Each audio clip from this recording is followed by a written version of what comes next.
nutupin kebocoran. Berarti pemainnya dari dalam Pertamina itu sendiri, dugaan ada. Oh, bukan dari dalam sendiri. Saya kira libatkan banyak penguasa. Kalau nggak ada penguasa, nggak libatkan oknum aparat, mana bisa jalan gitu lama.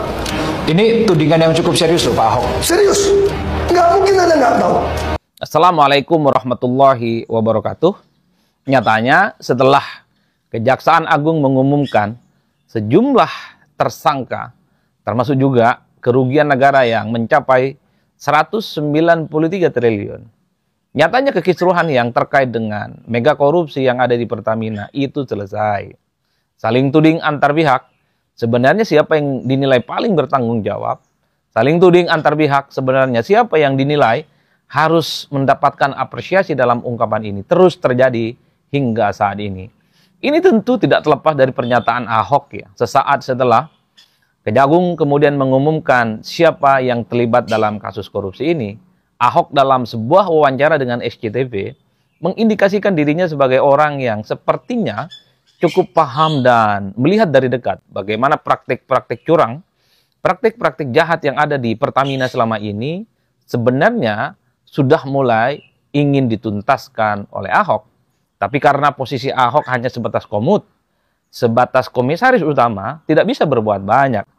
Sehingga temuan-temuan yang mencurigakan dan merugikan negara itu tidak bisa ditindak hingga tuntas. Bahkan Ahok misalnya juga menyebut sebenarnya praktek-praktek yang merugikan negara itu cukup jamak dan lazim, dan bahkan bisa melibatkan berbagai pihak, bukan hanya Pertamina. Bahkan Ahok di situ menyebut sangat mungkin misalnya melibatkan ada oknum-oknum auditor di BPK, termasuk juga mungkin ada oknum-oknum yang ada di SKK Migas. Tidak berhenti di situ, Ahok mengatakan siap jika dirinya diperiksa oleh Kejaksaan Agung, dimintai keterangan dan kesaksiannya, tentu dalam kapasitas Ahok yang menjadi komisaris utama dalam kurun waktu 2018 hingga 2024, yang tentu saja pastinya dinilai tahu persis bagaimana persoalan yang ada di Pertamina yang per hari ini kita tahu merugikan negara mencapai 193 triliun. Jadi ini adalah masalah baru yang dipicu oleh hasil wawancara Ahok dengan SCTV. Sontak saja begitu banyak respon bermunculan di mana-mana. Kalau kita mau hitung satu persatu, respon terhadap wawancara Ahok itu semuanya marah-marah. Semua kemudian membuli Ahok dan kemudian menuding Ahok sebagai orang yang sangat tidak pantas ngomong itu. Pertama, Ahok itu dianggap sebagai pahlawan kesiangan.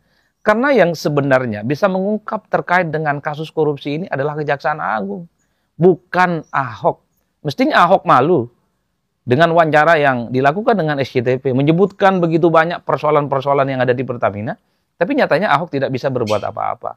Mestinya yang layak diapresiasi dan mesti bicara banyak dalam konteks ini adalah Kejaksaan Agung yang mampu mengungkap kasus korupsi yang terjadi sejak 2018 hingga 2023. Makanya tidak mengherankan pernyataan Ahok dalam wawancara dengan SCTV itu dinilai sebagai pahlawan kesiangan, dinilai hanya sebatas cari panggung politik atau pansos karena pamor Ahok kembali tidak pernah muncul ke permukaan. Bahkan kita dengarkan secara seksama seorang pengacara kondang hampir setiap saat mengamplifikasi, mengkritik Ahok tanpa henti. Ahok disebut bukan siapa-siapa, Ahok mestinya malu karena posisinya saat itu cukup strategis dan hanya dinilai sebagai sosok yang tidak pernah berbuat banyak untuk perbaikan Pertamina, termasuk juga dianggap sebagai pahlawan kesiangan.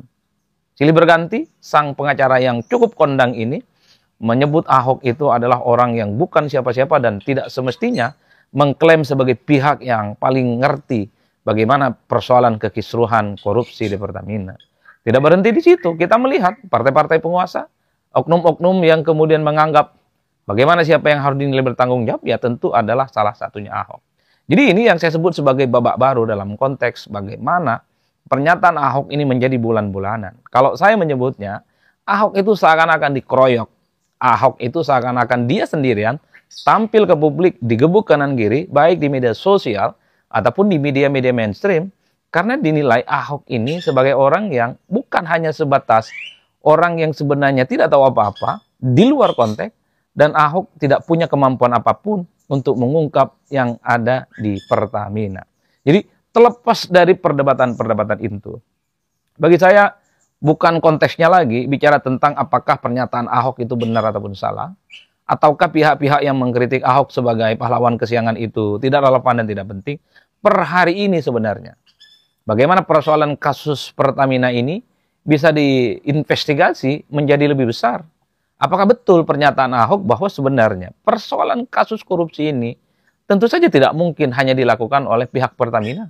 Ada pihak-pihak yang lain yang mestinya didalami yang terkait dengan kerugian negara yang mencapai 193 triliun. Apa betul ada oknum-oknum di instansi pemerintahan yang ikut terlibat menikmati bagaimana uang haram negara ini kemudian dikorupsi secara kolektif? Jadi pernyataan Ahok ini kalau mau jujur sebenarnya mesti dijadikan sebagai guidance untuk mencari petunjuk dan bukti-bukti lanjutan. Apakah ada pihak-pihak lain yang selama ini tidak tersentuh dengan persoalan hukum bisa dituntaskan?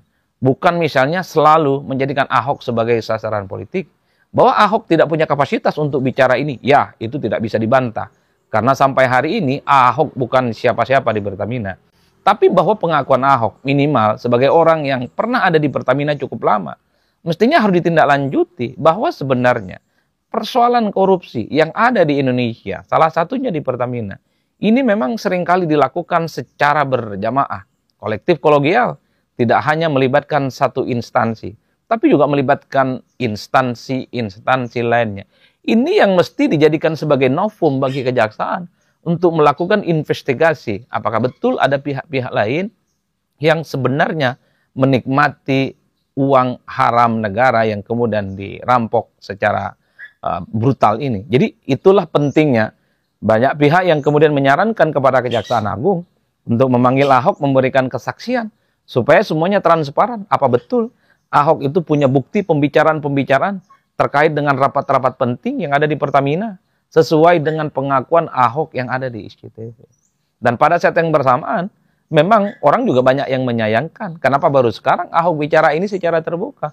Kenapa Ahok tidak dari dulu ngomong bahwa dirinya itu tahu persis bagaimana korupsi yang ada di Pertamina? Wajar kalau kemudian Ahok itu disebut sebagai pahlawan kesiangan. Coba misalnya kita bisa bayangkan, saat itu Ahok sebagai salah satu kader penting partai, PDIP sebagai partai pemilu, jadi komut, kemudian tahu persis terkait dengan korupsi, ngomong kepada publik. Tinggal disebut dan ditunjuk. Kira-kira siapa saja yang sebenarnya terlibat. Dan tinggal diinvestigasi dan laporkan kepada penegak hukum. Kenapa itu tidak dilakukan oleh Ahok misalnya ketika Ahok menjabat sebagai komut yang sebenarnya secara peran pastinya mengetahui secara signifikan. Oleh karena itu, daripada misalnya membuat Ahok ini sendirian, dibully dan babak belur di media sosial, termasuk juga perdebatan-perdebatan di media mainstream, bagi saya secara substansi adalah bagaimana secara penting menjadikan apa yang disampaikan oleh Ahok itu sebagai petunjuk untuk melakukan temuan-temuan yang signifikan. Jadi bagi kita, inilah Indonesia, seringkali lebih ribut hal-hal yang sifatnya tidak penting, soal siapa yang ngomong, soal siapa, apakah dia punya kapasitas ataupun tidak, apakah dia pejabat ataupun rakyat biasa, itu di kita menjadi hal yang lumrah. Mestinya, di tengah perdebatan-perdebatan apa yang disampaikan oleh Ahok, harusnya ini dijadikan sebagai novum baru, petunjuk-petunjuk baru untuk mengungkapkan. Mungkin ada pihak-pihak yang lain yang selama ini misalnya tidak pernah diungkap, tidak pernah tersentuh dengan persoalan hukum. Dengan adanya petunjuk Ahok, itu bisa diungkap setuntas-tuntasnya. Bagi saya, sudah tidak relevan lagi untuk mencari kambing hitam siapa yang salah terkait dengan mega korupsi 193 triliun. Kita per hari ini sudah menyaksikan sejumlah orang ditetapkan sebagai tersangka. Tinggal dilalami. Kira-kira sebenarnya pihak siapa saja yang terlibat dalam kasus besar ini. Termasuk yang kedua, sudah tak relevan lagi. Mengklaim dirinya paling hebat, mengklaim dirinya itu paling benar, mengklaim dirinya itu paling tahu dan paling berjasa terkait dengan bagaimana pengungkapan kasus korupsi yang ada di Pertamina. Sudah tidak relevan dan sudah tidak ada yang penting. Yang paling penting adalah bagaimana persoalan kasus korupsi semacam ini tidak lagi terulang dan pelaku-pelaku utamanya itu bisa diungkap hingga setuntas-tuntasnya. Itu yang paling penting. Jadi ketimbang misalnya selalu berkelahi untuk sesuatu yang tidak penting, selalu saling tuding untuk sesuatu yang tidak penting terkait dengan pengungkapan korupsi, Yang paling penting adalah bagaimana semua elemen bangsa, baik yang mendukung Ahok ataupun yang suka membuli Ahok, ayo ramai-ramai sampaikan bagaimana dukungan politiknya kepada Kejaksaan Agung, supaya bukti-bukti baru, supaya pihak-pihak baru juga dilakukan pemeriksaan.